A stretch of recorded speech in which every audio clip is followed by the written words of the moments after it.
Now, leopard geckos have to be one of the most popular reptiles out there. Stay at a small size, generally a great personality, and all in all, a fantastic pet. And I know for many people out there, a leopard gecko was either your first or is your first reptile that you ever had. So with all that being said, I wanted to take today and make a video going over the basic care requirements for a leopard gecko. Of course, like all my other care videos, we're going to be going over the 5 main topics you need to know. That of course is going to be enclosure size, heating and lighting, humidity, the diet, and then lastly, what to fill the enclosure with. And with all that being said, I guess it's time to sit back, relax, dive into some crested gecko content, and roll the intro.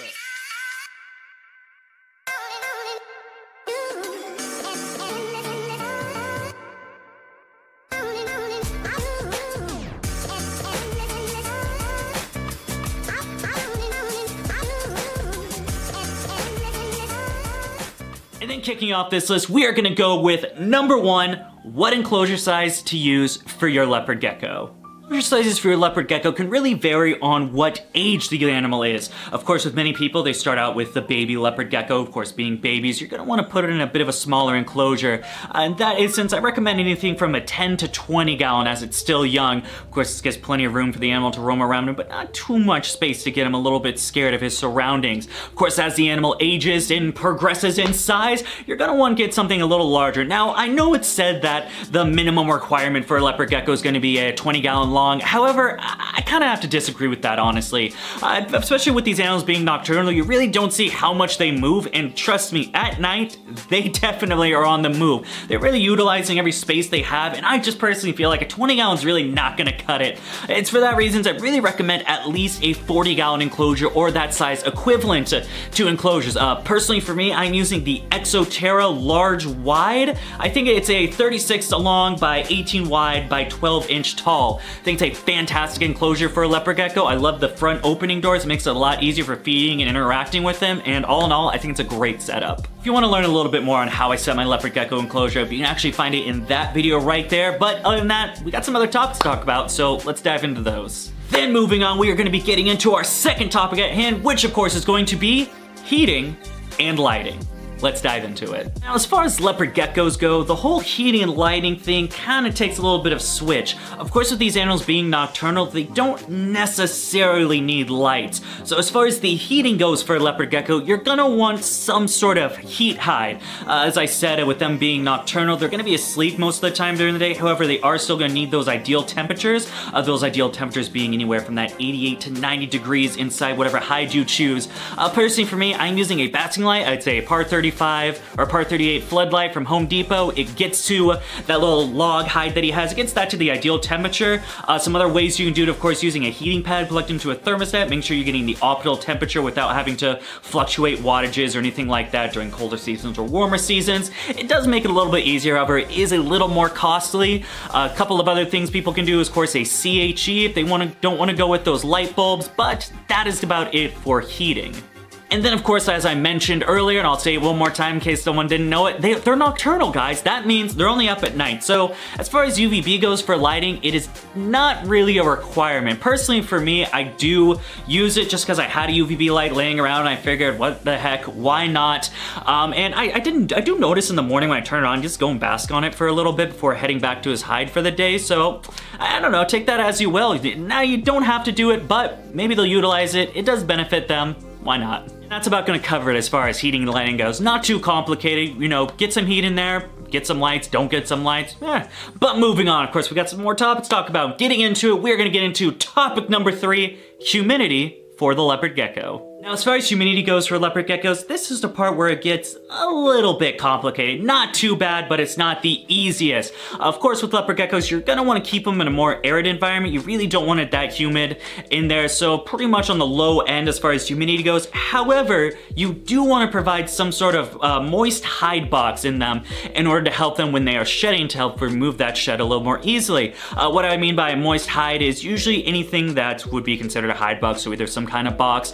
Personally, for me, I'm using some cork flats and I dig some of that substrate out to simulate a hide box. And then all I do is I stuff some sphagnum moss, make sure I mist it down and it's damp in there, creating actually a microclimate where in that hide, they're getting that high humidity they're gonna need, which is well help them shed when they need to. But for humidity, I mean, it's pretty easy. Keep it not humid, except for that one spot, and keep that spot humid. It is pretty imperative to have a moist hide box just to help with that shedding. Personally, I always think that you should allow it. There's not too much else to talk about, really. It's a pretty easy thing after you get the moist hide box. That really just covers the humidity. Getting pretty far on this list, only 2 more categories to go. We are getting a good grasp on how to care for your animal. However, we still got some more stuff to talk about. Of course, that is gonna bring us to topic number 4, the diet. Let's talk about it. Now, as far as the diet goes for leopard geckos, they are pretty much exclusively insectivorous. With that being said, there is a wide variety of insects you can feed, including stuff like crickets, dubia roaches, mealworms, superworms, black soldier fly larvae, silkworms, tomato hornworms, all in a moderate and variety, making sure that your leopard gecko has everything it needs. 2 things to note about the diet is, number 1, if you can't get dubia roaches, because I know in some states they're illegal, there are some great alternatives such as discords, red runner roaches, and lobster roaches that can be a great alternative to the dubia. And the second thing to go over is the fact that I know it sucks and it's not optimal for some people, but they do have to be live. You can't do just freeze-dried or leopard gecko kibble. I do not recommend that. You gotta get some live feeders. I know, handling bugs is gross. Trust me, I was there 6 years ago with you. I got over it. And I mean, come on, look at this face. Look at that cute little face. Are you really gonna say no to that guy? Go get him some bugs. He'll appreciate it, and it's definitely worth it. All right, and I think this is gonna bring us to our last category of today. Of course, the last thing you're gonna need to know on how to care for your leopard gecko, and that is going to be topic number 5, what to fill the enclosure with. Getting started with what to fill the enclosure with, there are a few things to talk about. Of course, number 1, what to put on the floor. You really don't want to give them just that blank glass. Personally for me, I decided to go with a substrate mix. I'm using a topsoil play sand mix. Of course, I know I'm already gonna get those comments, so I'll say it right now. Yeah, blah, blah, blah. Impaction, just want to say real quick, impaction is not a direct cause by loose substrate. There is always a secondary condition that inhibits that impaction. If you want to learn some more about that, I went really in depth with it in this video, but we're just gonna move on. Just want to get that out there because I know people are gonna thumbs down this video and say that in the comments. There's a ton of substrate choices to choose from, so choose whatever works best for you. If you don't want to go with the natural substrate, that's not on me, man. It's just personally something I enjoy. It's personally something I believe the animal enjoys, and we'll just take it from there. As far as that goes, of course, you do need that hide that penetrates with the heat, so getting the proper temperatures within that hide. I personally use a couple of different hides, fashioning out of either that log, a couple of cork flats, cork bark, things like that, making sure that he has a couple of different places to go, whether that be the warm hide, the cool hide, the moist hide, a couple of different hides, a couple of different choices for him to go through. And that's pretty much it as far as my setup goes. I have the background the Exoterra enclosures come with. Personally, I made this like little rocky area where you can go to get his water bowl. I found it kind of cool. He gets to climb on some rocks. Doesn't get the dirt in the water bowl, so that's always a plus. And I think that's it. Just a couple little branches and stuff as a little decoration. But I decided to keep it a little bit on the more simple side right now. And then as he grows up, we will be going over like a bioactive enclosure with him, which you'll definitely want to stay tuned for that. But in order to do that, of course, you'll have to be subscribed. So I'm just saying, you know, I'm not saying you have to subscribe. I'm just saying if you want to see a bioactive tour and guide with that, you definitely want to be subscribed so you don't miss it. Please subscribe.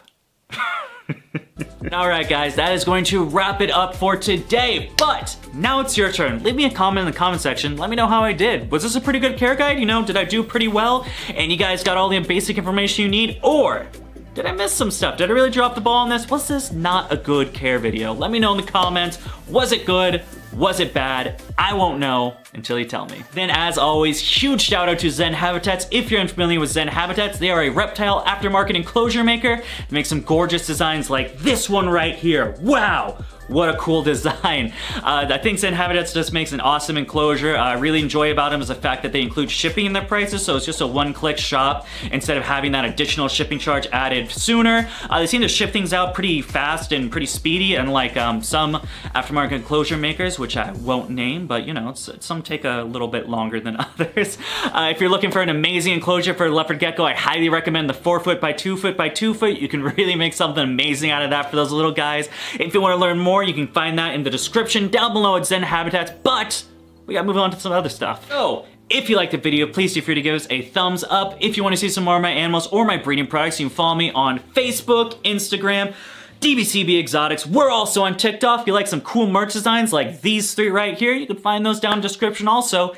at Teespring, where we also have Patreon, patreon.com/dbcbexotics, so you get up to date on the plethora of breeding products I have going on. Things such as ball pythons, monitor lizards, tokay geckos, crocodile skinks, some New Caledonian stuff. We got a lot going on over here. You definitely don't want to miss it. It's a couple different tiers for a couple different folks. It starts as low as $1 a month, so hey, sounds like a pretty good deal to get the exclusive DBCB Exotics experience. And by experience, I mean you get to see cute baby gecko pictures before anyone else gets to see them. Hey, I'll take that deal for $1 a month. Your name also gets to be in the outro, which we are gonna roll right now.